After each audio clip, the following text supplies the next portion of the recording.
दोस्तों वीवो का latest smartphone Vivo Y400 Pro 5G India में लॉन्च हो गया है और आज हम इसका कंपैरिजन करेंगे इन्फिनिक्स GT30 Pro 5G के साथ में। इन्फिनिक्स का ये स्मार्टफोन अभी जस्ट कुछ दिन पहले ही आया है और दोनों एक ही सेगमेंट में आते हैं।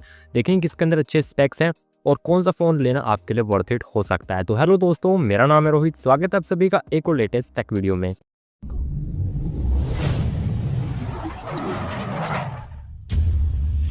इस वीडियो में आगे बढ़ने से पहले आप लोगों के लिए एक डिस्क्लेमर है। दोनों ही स्मार्टफोन्स हम स्पेक्स बाय स्पेक्स कंपैरिजन करेंगे।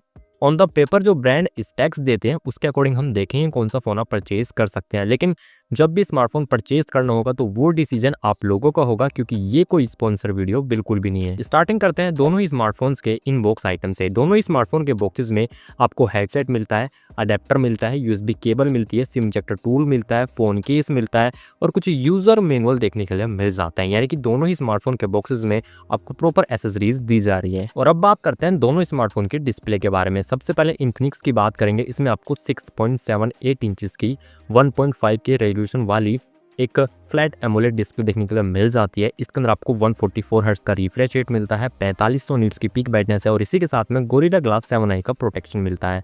अगर वीवो की बात करें, इसमें आपको 6.77 इंचेस की फुल HD प्लस एक 3D कर्व्ड एमोलेड डिस्प्ले मिलती है। इसके अंदर 120 हर्ट्ज का रिफ्रेश रेट है, इसके अंदर 4500 नीट्स की पीक ब्राइटनेस है और ग्लास के बारे में कंपनी ने ऑफिशियली कुछ भी रिवील नहीं किया है। थर्ड पार्टी से भी कहीं कुछ खास मुझे मिला नहीं। अगर आप लोगों को पता है, ऑफिशियली पता है, मतलब पूरा 100% कंफर्म है, तो कमेंट करके बताना कि वीवो Y400 के अंदर 400 Pro के अंदर कौन सा प्रोटेक्शन ग्लास दिया गया है। खैर, अगर दोनों कंपैरिजन करें, साइज दोनों का लगभग बिल्कुल सेम है। अब यहाँ पे आपके लिए काफ़ी मतलब दो ऑप्शन हो सकते हैं ना डिस्प्ले चुनने के लिए। पहली बात तो ये आ जाती है कि आपको कर्व चाहिए, फ्लैट चाहिए। कर्व चाहिए तो वो आपको मिलेगी वीवो के अंदर और फ्लैट चाहिए तो फिर वो आपको मिलेगी इन्फिनिक्स के अंदर। बाकी रिफ्रेश रेट की बात करें, इन्फिनिक्स का काफ़ी बेटर है, 144 हर्ट्ज का। दोनों के अंदर पीक ब्राइटनेस सेम है और इन्फिनिक्स आपको गोरिल्ला ग्लास 7i का प्रोटेक्शन भी दे रहा है। हालांकि हमें वीवो का पता नहीं, कंपनी ने कंफर्म नहीं किया, बट इन्फिनिक्स का पता है तो वो मैं आपको बता रहा हूँ। तो अगर आप मुझसे पूछोगे तो मैं आपको इन्फिनिक्स ही रिकमेंड करूंगा डिस्प्ले के लिए, क्योंकि तो फ्लैट डिस्प्ले अच्छी चलेगी, क्योंकि कर्व थोड़ा सा देखने में अच्छी लगती है बट गिरते ही फ़ोन टूट जाती है डिस्प्ले। इसलिए मैं आपको इन्फिनिक्स रिकमेंड करूंगा। साथ में 1.5K का रेजोल्यूशन भी प्रोवाइड कर रहा है इन्फिनिक्स 144 हर्ट्ज के रिफ्रेश रेट के साथ में, तो डिस्प्ले के लिए बेस्ट है इन्फिनिक्स। और अब बात करते हैं दोनों स्मार्टफोन्स के प्रोसेसर्स के बारे में। इन्फिनिक्स के अंदर आपको मीडियाटेक का डायमेंसिटी 8350 अल्टीमेट प्रोसेसर मिलता है, जो कि 4 नैनोमीटर बेस एक प्रोसेसर है। अगर बात करें वीवो की, तो इसके अंदर आपको मीडियाटेक का डायमेंसिटी 7300 प्रोसेसर मिलता है। ये भी एक 4 नैनोमीटर बेस प्रोसेसर है। दोनों का एंथुसियास्ट स्कोर की बात करें, इन्फिनिक्स का एंथुसियास्ट स्कोर है 13,49,000 प्लस, जबकि वीवो का एंथुसियास्ट स्कोर है 7,20,000 प्लस। तो डिफरेंस काफ़ी ज़्यादा, लगभग डबल का डिफरेंस आपको देखने के लिए मिल जाता है एंथुसियास्ट स्कोर में। तो इन्फिनिक्स आपको काफ़ी ज़्यादा बेस्ट परफॉर्मेंस निकाल के देगा। यानी कि परफॉर्मेंस के मामले में हार्ड काम अगर आप कुछ करना चाहते हैं, जैसे गेमिंग वगैरह, वीडियो रेंडरिंग वगैरह, तो बेस्ट आपके लिए है इन्फिनिक्स। और अब बात करते हैं दोनों स्मार्टफोन के सॉफ्टवेयर के बारे में। सबसे पहले इन्फिनिक्स की बात करते हैं। इसमें आपको XOS 15 बेस्ड एंड्रॉइड 15 मिलेगा आउट ऑफ द बॉक्स, 2 साल के OS अपडेट और 3 साल के सिक्योरिटी अपडेट्स है। अगर वीवो की बात करें, इसके अंदर आपको फनटच OS 15 बेस्ड एंड्रॉइड 15 मिलता है आउट ऑफ द बॉक्स, 3 साल के OS अपडेट एंड 4 साल के सिक्योरिटी अपडेट्स। यहाँ पे अगर अभी हम देखें, दोनों स्मार्टफोन एक साथ ही आते हैं एकदम लेटेस्ट सॉफ्टवेयर के साथ में, तो यहाँ पे दोनों एक जगह स्टैंड करते हैं। बट सॉफ्टवेयर अपडेट के मामले में वीवो आगे निकल जाता है, क्योंकि आपको एक साल के अपडेट एक्स्ट्रा प्रोवाइड कर रहा है। तो यहाँ पे विनर है वीवो Y400 Pro। और अब बात करते हैं दोनों स्मार्टफोन्स के पावर हाउस यानी बैटरी के बारे में। इन्फिनिक्स के अंदर आपको देखने के लिए मिलती है 5500 mAh की बड़ी बैटरी, 45 वोल्ट की फास्ट चार्जिंग और 30 वोल्ट की वायरलेस चार्जिंग। अगर हम बात करें अपने वीवो की, तो इसके अंदर आपको 5500 mAh की ही बैटरी मिलती है, लेकिन 90 वोल्ट की फास्ट चार्जिंग मिलती है। यहाँ पे बैटरी के मामले में तो दोनों फ़ोन एक जगह ही स्टैंड करते हैं, बट फास्ट चार्जिंग के मामले में आगे निकल जाता है आपका वीवो, क्योंकि आपको 90 वोट की फास्ट चार्जिंग दे रहा है। इन्फिनिक्स भी 45 वोट दे रहा है। 45 वोट आई थिंक कम तो नहीं है, लेकिन जब आपको दूसरा स्मार्टफोन 90 वोट की यानी डबल दे रहा है, तो भैया विनर तो फिर वीवो ही होने वाला है। और अब बात करते हैं दोनों स्मार्टफोन्स के कैमरा सेटअप के बारे में। सबसे पहले इन्फिनिक्स की बात करते हैं। इसमें रियर साइड में मेन कैमरा 108 मेगापिक्सल का है, जिसके अंदर 1.89 का अपर्चर है। इसके अंदर आइसोसेल का HMX सेंसर आपको देखने के लिए मिल जाता है।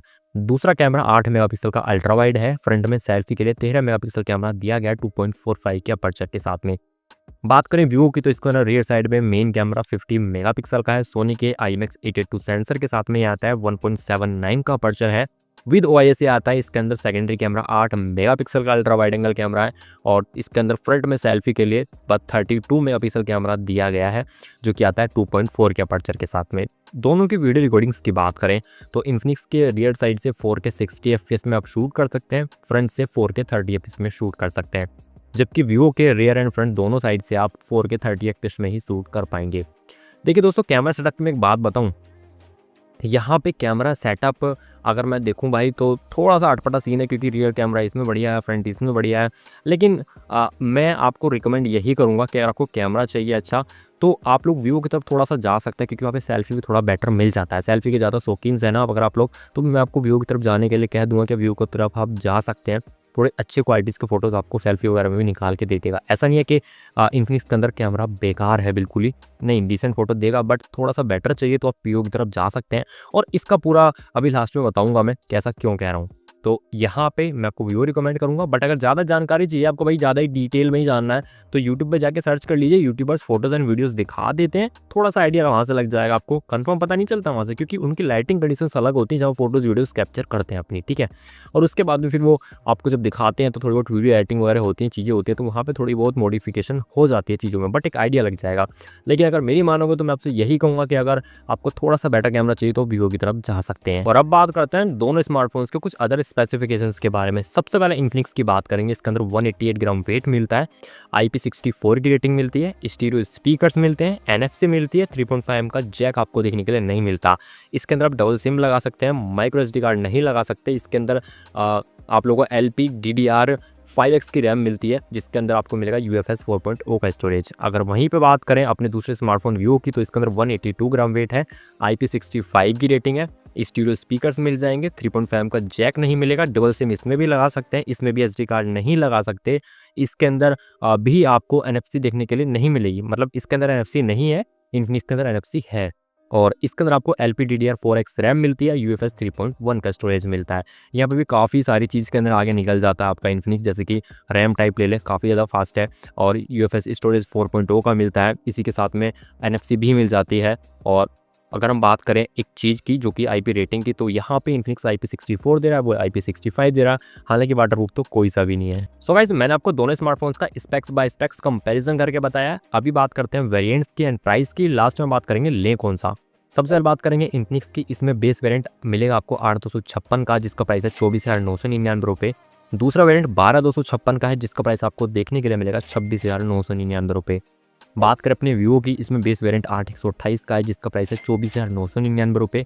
दूसरा वेरिएंट है 8256 का, जिसका प्राइस है 26,999 रुपये। एक्चुअली एक बात बताऊँ, ये दोनों है ना ऑफिशियल प्राइसेज है इनके, ओरिजिनल वाले। अब कार डिस्काउंट, कूपन डिस्काउंट, ये जो भी डिस्काउंट आपको मिलता है खुद से आप अप्लाई कर सकते हैं। मैं हमेशा ऑफिशियल प्राइसेस से ही यहाँ पे कंपैरिजन करता हूँ। अब यहाँ पे अगर आप 8256 के वेरिएंट को सबसे पहले कंपैरिजन करेंगे ना, क्योंकि इन्फिनिक्स के अंदर वही आता है स्टार्टिंग वाला, और अगर आप 8256 वीवो के अंदर देखेंगे तो दोनों के अंदर आपको लगभग 2000 का डिफरेंस देखने के लिए मिलेगा, यानी कि इन्फिनिक्स 2000 सस्ता है। ये बात आप दिमाग में पहले बिठा लीजिए। अब चलते हैं आगे। सबसे पहले एक बात बताऊँ, देखिए डिस्प्ले के मामले में इन्फिनिक्स बेटर है, और अगर आप देखेंगे प्रोसेसर के मामले में इन्फिनिक्स काफ़ी ज़्यादा बेटर है ना। सॉफ्टवेयर के मामले में मैं ये है कि हाँ, एक साल अपडेट कम देता है, बट 3 साल तक फ़ोन चलेगा, कोई दिक्कत आई थिंक दिक्कत नहीं है। 3 साल अगर फ़ोन चला लेंगे तो वहाँ थोड़ा सा आपको मैनेज करना पड़ेगा। बैटरी भी ठीक है, 5500 mAh की है, और 45 वोल्ट की फास्ट चार्जिंग है, जो कम तो बिल्कुल भी नहीं होती, पर हाँ 90 वोल्ट से डेफिनेटली कम है, बट इतनी कम भी नहीं है, वहाँ पे थोड़ा सा मैनेज आपको करना पड़ेगा। बाकी कैमरा के मामले में डिसेंट क्वालिटी वाला कैमरा मिल जाते हैं। और फिर अदर स्पेसिफिकेशंस में जाएंगे तो आपको रैम काफ़ी फास्ट वाली मिल रही है, LPDDR5X मिल रही है, UFS 4.0 का मिलता है, साथ में NFC भी मिल जाती है। तो ये सारी चीज़ें आपको प्रोवाइड कर रहा है इन्फिनिक्स। तो अब लें कौन सा? देखिए मैं एक बात बताऊँ, अगर आपको गेमिंग ही करनी है सिर्फ, इन्फिनिक्स बेस्ट है, क्योंकि वो गेमिंग के लिए ही आया है। साथ में इसमें RGB लाइट वगैरह भी पीछे है, वो तो सब बताया ही नहीं मैंने। इसमें RGB लाइट वगैरह मिलती है, तो फ़ोन देखने में काफ़ी अच्छा लगता है ना। तो अगर आपको सिर्फ गेमिंग ही करनी है तो मैं आपको इन्फिनिक्स पूरी तरह से रिकमेंड कर दूंगा। साथ में इसके अंदर ट्रिगर वगैरह भी आते हैं गेमिंग करने के लिए, तो वो एक अच्छी चीज़ है, आप लोगों को पता ही होगा है ना, अगर आप गेमिंग करते हैं तो ये सारी चीज़ें प्रोवाइड करता है इन्फिनिक्स। तो गेमिंग करनी है इन्फिनिक्स लीजिए। परफॉर्मेंस के मामले में कुल मिला के इन्फिनिक्स बेटर है, कोई दिक्कत नहीं है। अब यहाँ पे थोड़ी सी बात कैमरा की आती है कि हमको जी कैमरा, अगर आप स्पेशली कैमरा के लिए ही ले रहे हैं इन्फिनिक्स, तो फिर मत लीजिएगा, आप वीवो ले सकते हैं ये वाला, या फिर इन दोनों के अलावा भी और फोन्स हैं अवेलेबल। जो अगर आप सिर्फ कैमरा ही देख रहे हैं, तो पहले मैं एक बात बताऊँ, सिर्फ कैमरा, बहुत से लोग होते हैं ना भाई कैमरा ही बढ़िया चाहिए बस, तो फिर उनके लिए तो मैं यही रिकमेंड करूँगा, या तो वीवो लीजिए, या फिर वीवो के अलावा और भी फोन्स आपको मिल जाएंगे, आप वहाँ जा सकते हैं। लेकिन गेमिंग के लिए चाहिए, एक ओवरऑल फ़ोन चाहिए, भाई हमें गेमिंग भी करनी है, थोड़े बहुत फ़ोटोज़ लेते हैं और बाकी काम करना है, तो फिर आप इन्फिनिक्स की तरफ जा सकते हैं। आई होप मैंने आपको सब कुछ समझा है, आपको समझ में आया होगा। आप लोग मुझे कमेंट करके बताओ आपके हिसाब से कौन सा फ़ोन बेस्ट है इस प्राइस रेंज के अंदर। कमेंट करके बताना कमेंट बॉक्स में। आज की वीडियो में सिर्फ इतना ही। वीडियो पसंद आई तो लाइक करना, वीडियो को शेयर करना, चैनल पर नए हैं सब्सक्राइब करके बेल आइकन ऑन करो। मिलूंगा आपसे ऐसी किसी नेक्स्ट वीडियो में, तब तक के लिए जय हिंद, वंदे मातरम।